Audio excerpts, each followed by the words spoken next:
یؤتی الحکمت، دیتا ہے حکمت، من یشاء، جس کو چاہے، ومن یؤت الحکمت، جس کو دی گئی حکمت، فقد اوتی خیرا کثیرا، پس تحقیق اس کو دی گئی بہت کچھ خیر، وما یذکر، اس کو نہیں سمجھ سکتے الا اولو الالباب، مگر عقل والے۔ مولوی صاحبان ایک بات تو سن لو، علم کا تذکرہ قرآن میں جب بھی ہوگا عقل کا ضرور ہوگا، علم کا تذکرہ قرآن میں جب بھی ہوگا عقل کا ذکر ضرور ہوگا۔ والراسخون فی العلم یقولون آمنا به کل من عند ربنا وما یذکر الا اولو الالباب، عقل والے۔ قل هل يستوي الذين يعلمون والذين لا يعلمون انما يتذكر اولو الالباب۔ جہاں علم کا ذکر ہوگا وہاں عقل کا ذکر ضرور ہوگا۔ اس کے تین مطلب ہو گئے۔ عقل تب معتبر ہے جب علم ہو، عقل بغیر علم کے جیسے ہتھیار ہو چلانے والا نہ ہو۔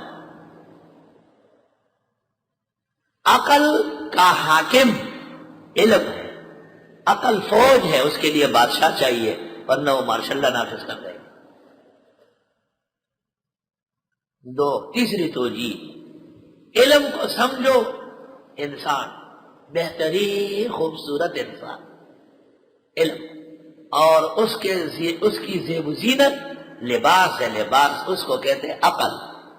اگر بہت بڑا عالم ہے بے عقلی کی بات کرے آپ کے افسوس، صد افسوس۔ اگر بہت حسین جمیل انسان ہے کرتا شلوار نہیں پہنتا، آپ کہیں گے دریا میں پھینک دے، ڈبو نہیں چاہیے۔ باپ کیوں نہ ہو، ماں کیوں نہ ہو، اللہ حفاظت میں رب فرمائے، اللہ سب کو عزت و شرف نصیب فرمائے۔ طالب علموں کیا کہوں میں تمہیں، ایک آدمی کے بیٹے نے علم کیا، بڑا، اس زمانے میں بڑی محنت ہوتی تھی، 20 22 سال در بدر گاؤں میں ایک ایک عالم کے پیچھے پہاڑوں میں جنگل میں جا کے پڑھتا، بہترین عالم بنا، گھر آ گیا۔ اب ایک طالب علم جب دینی مدرسے سے فارغ ہو جائے گھر جاتے ہیں، اس کے پاس کیا ہوتا ہے؟ خالی ہاتھ۔ اللہ کراچی کے سیٹوں کو عقل دے، غیرت دے، شرف دے کہ یہ دورے سے فارغ ہونے والے، تفسیر سے فارغ ہونے والے پر نوٹوں کی بارش کریں، وہ زندگی بھر خدمت کریں گے، ان کو اجر ملے گا۔ 10 سال پڑھا انہوں نے، آخری انعام ان کو مل گیا ہے، عقل چاہیے۔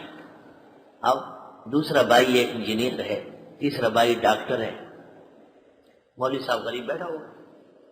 اس زمانے میں جو والدین تھے وہ اس زمانے کے ٹیلی ویژن اور وی سی آر والے والدین نہیں تھے، کچے اور غلط لوگ نہیں تھے، والدین بڑے عقل مند ہوتے تھے، ان کا ایمان خدا پر مکمل تھا۔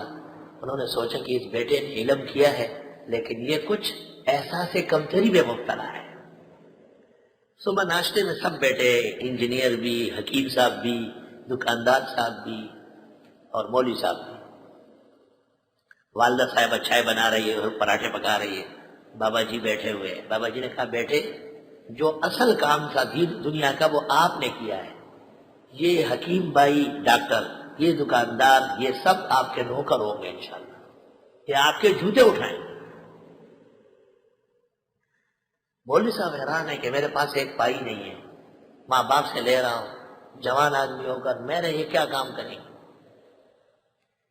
انہوں نے کہا بیٹے، علم کے استعمال کا وقت آئے گا، لال و جواہر جب اپنی منڈی میں نکلتے ہیں تو قیمت لگتی ہے، خشتوں کے اور پرزوں کے بازار میں کوئی لال و جواہر کی قیمت نہیں لگاتا۔ بیٹے کو سمجھانے کے لیے کہا کہ یہ ایک پتھر ہے، لال ہے، ملغلرہ دا قیمتی بچے دا بگورے چاہتا اور کہنا زتا تا یہ خبر ہوں۔ یہ سامنے ایک شخص بھیڑ بکریاں چراتا ہے، اس کو دکھاؤ کتنے کا لے۔ اس کو دکھایا، اس نے کہا ٹھگنے آئے ہو کیا؟ پتھر ہے، ویسے دینا ہو تو دے دو، میں کیوں خریدوں؟ اچھا سامنے سبزی والے کو دکھاؤ کہ 2 کلو بھنڈی، 2 کلو تورئی، 1 کلو ٹماٹر ہو دے گا۔ توبہ توبہ کیسی باتیں کرتے ہو، پتھروں کے ملتے ہیں، پیسے لاؤ۔ تاکہ سامنے کپڑے والا بیٹھا ہوا ہے، اس سے کہو ایک پگڑی ایک جوڑے کے لیے کپڑا کاٹ کے دو۔ نہ بابا نہ، زیادہ سے زیادہ 2 آنے لے لو، رکھ لو، ہمارے بچے کھیلیں گے۔ یہ واپس آ گئے، اپنے والد کو کہا کوئی نہیں لے رہا ہے، مولوی ذرا تنزل بھی ہوتے ہیں، تیری بھی چڑھائی بات کرتے ہوئے۔ بابا جی نے کہا بیٹے صدر چلے جاؤ کراچی میں، ایمپریس مارکیٹ کے پیچھے احسن المحدث ہے، وہاں منصور صاحب بیٹھے ہوں، ان کو دکھانا ہے، بیچنا نہیں، خبردار اجازت نہیں ہے۔ یہ چلا گیا وہاں، کھلوایا، منصور بھائی نے بلایا، دکھایا اس کو کہ یہ ایک پتھر ہے، کتنے کا ہوگا؟ منصور بھائی نے فوراً گھنٹی بجائی، اپنے خادم کو بلایا، ایسا کرو ٹھنڈی بوتلیں لے آؤ، فالودے لے آؤ، اور دوبارہ ٹیلی فون گھمایا، گھر فون کیا، کئی مرغے اور کئی سالن تیار کرو، خاص مہمان آیا ہے، کوہستان کے پہاڑوں سے خاص مہمان آیا ہے، رات میں کھانے کے لیے لے کے آتا ہوں۔ اور بڑا آؤ بھگت شروع کر دی۔ پھر ان کو کہا ایک دکان میری یہ ہے، دوسری ہماری شیرٹن میں ہے، تیسری ہم نے ریمپا پلازا میں بنایا، 3 یہ ہو گئے، 2 دکانیں ہمارے امریکہ میں ہیں، یہ 5 تو آپ کی ہو ہی گئی۔ اس میں جتنی مالیت ہے وہ ساری آپ کی ہے، اور کچھ کوشش اور بھی کریں گے کہ 15-20 کروڑ آپ کو اور بھی دے دیں، پتھر رکھ لیں۔ اس نے کہا نہیں میں ادھر پوچھ کے آیا تھا، اچھا میں گاڑی میں چھوڑ کے آتا۔ منصور بھائی نے گاڑی میں بٹھایا اور اس کو ایئرپورٹ چھوڑا، وہاں سے اور روانہ ہو گیا۔ یہ وہ باپ نے کہا او بابا جی مشکل سے جان چھوٹی، یہ سب کچھ دینے کے لیے تیار ہے، اتنی بڑی قیمت لگی۔ باپ نے اس کو کہا بیٹھے یہ وہی پتھر ہے جو چرواہا نہیں لے رہا ہے، یہ وہی ہے جو سبزی فروش پھینک رہا ہے، یہ وہی ہے جو بزاز نے باہر پھینک دیا تھا۔ کہا ہاں۔ کہ دیکھو علم جب اپنے مقام پر آئے گا تو رنگ دکھائے گا، اس کی قیمت ہوگی۔ طالب علموں جب وقت آئے گا تو اللہ تمہیں سورج اور چاند کی طرح چمکا دے گا انشاءاللہ۔